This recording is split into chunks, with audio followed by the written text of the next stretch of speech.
This morning's Breakfast Bible Bites will concentrate more on unforgiveness than forgiveness, for the cost of unforgiveness is more than an arm and a leg. In past President George Washington days, since there was no cameras to preserve a person's image, it had to be sculpted or painted. Prices charged by the painters were not based on how many people were to be painted, but by how many limbs were to be painted, since it is far more difficult to paint an arm and a leg. Arm and legs are limbs, therefore painting them would cost the buyer more. Hence the expression, okay, it'll cost you an arm and a leg. In the Bible, there are only two prices that have any significance.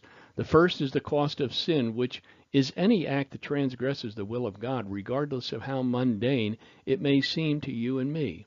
The penalty for transgression is death. All sin must be paid for by blood. Our Bible says that the issues of life are in the blood. Therefore, blood must be shed as a cost for sin. The second price is the cost of forgiveness.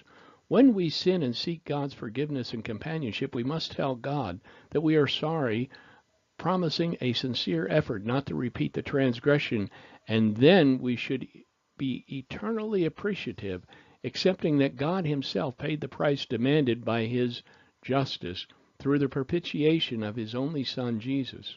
God's Spirit writes in Psalm 32, 1 through 3.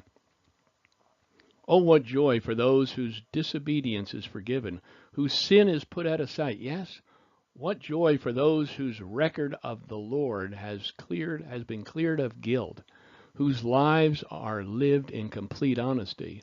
But when I refused to confess my sins, my body wasted away and I groaned all day long. But here's the good news.